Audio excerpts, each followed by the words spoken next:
Bismillah, Assalamualaikum warahmatullahi wabarakatuh. Alhamdulillah, wassalatu wassalamu ala rasulillah wa ala alihi wa sahbihi wa man walah wa ba'du. Bagaimana kabar anak-anak semuanya? Lama tak jumpa ya. Mudah-mudahan kalian di sana dalam keadaan sehat walafiat serta kalian dijaga oleh Allah Subhanahu wa taala dari segala bentuk macam mara bahaya.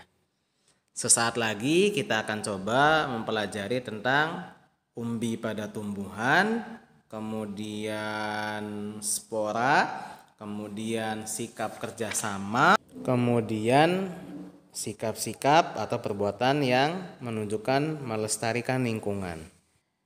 Ya, kita lihat di sini pada halaman 110 ada di situ umbi pada tumbuhan. Sebelum kita bahas, umbi itu adalah organ tumbuhan yang mengalami perubahan ukuran dan bentuk sebagai akibat perubahan fungsinya. Perubahan ini berakibat pada perubahan anatominya organ yang membentuk umbi, terutama batang, akar atau modifikasinya. Lihat ya. Beberapa jenis tumbuhan berkembang biak dengan umbi. Salah satu jenis umbi pada tumbuhan adalah umbi lapis, umbi batang, dan umbi akar. Kita nanti saksikan bersama apa saja jenis-jenisnya ya. Oke, yang pertama adalah umbi lapis. Apa itu umbi lapis? Umbi lapis itu adalah bawang yang tertutup lapisan daun. Lapisan daun itu sebenarnya berisi cadangan makanan. Lihat, di bawang itu ada daunnya. Sebenarnya berisi cadangan makanan. Umbi lapis dapat tumbuh menjadi tumbuhan baru. Contoh tumbuhan yang berkembang biak dengan umbi lapis yaitu bawang merah, bawang putih, bakung, dan tulip. Selain umbi lapis, ada juga umbi batang. Nah, umbi batang ini adalah, kita lihat di sini, umbi batang adalah batang yang tumbuh di dalam tanah. Ya, lihat, batang yang tumbuh di dalam tanah dan membentuk umbi. Umbi batang juga berisi cadangan makanan. Lihat di situ tunas yang tumbuh. Nah, tunas yang tumbuh itu nanti akan menjadi tumbuhan baru lagi, akan membentuk tumbuhan buah lagi, umbi lagi nantinya, tapi di dalam tanah.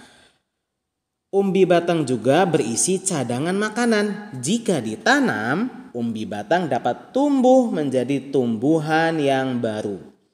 Contoh tumbuhan yang berkembang biak dengan menggunakan umbi batang yaitu kentang dan ubi jalar.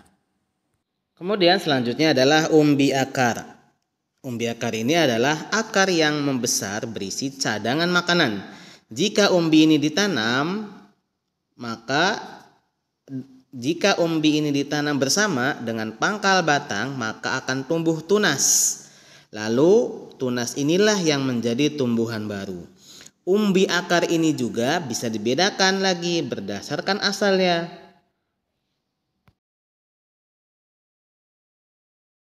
Lihat di situ, dari asalnya ada umbi yang terbentuk dari akar tunggang.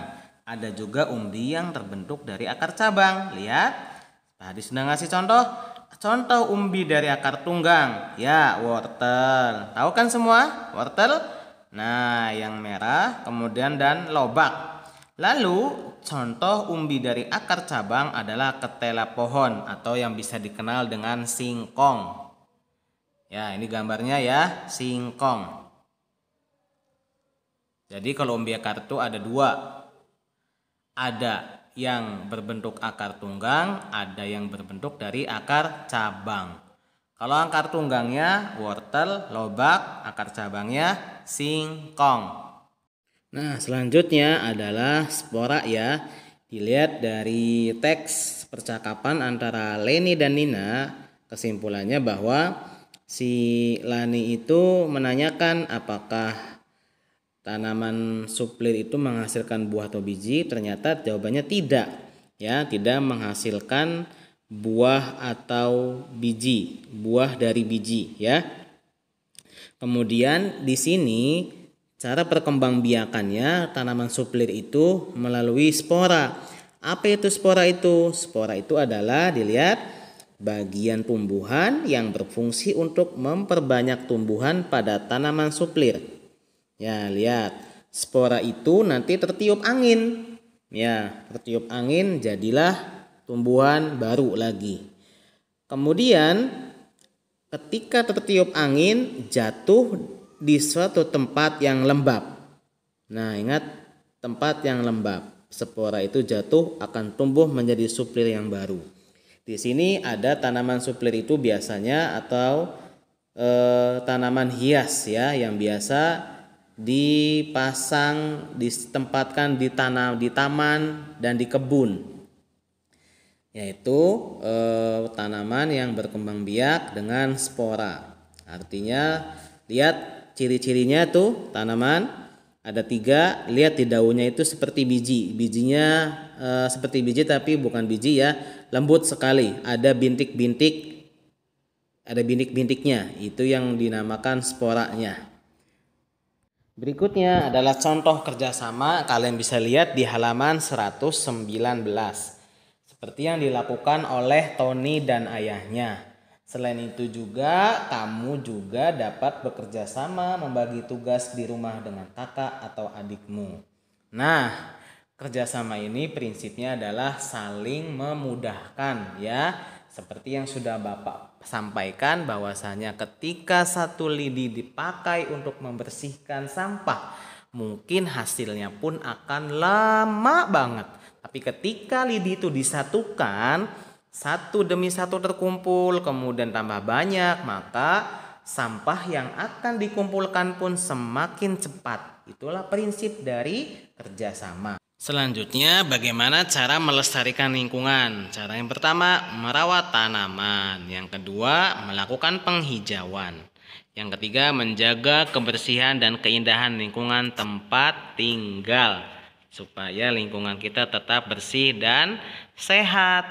Nah, di sini ada juga keutamaan menanam pohon loh yang disebutkan dalam hadis bahwa Rasulullah Shallallahu Alaihi Wasallam bersabda, tidaklah seorang muslim menanam tanaman melainkan apa yang dimakan dari tanaman tersebut akan menjadi sedekah baginya. Apa yang dicuri dari tanaman tersebut merupakan sedekahnya.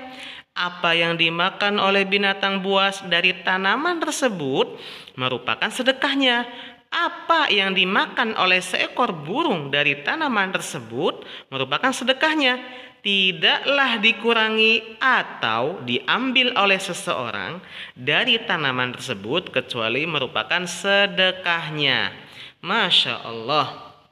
Ya, indah sekali kalau kalian nanti anak-anak di rumah bisa mempraktekkan budaya menanam pohon. Sekian dan terima kasih. Wa'alaikum minkum.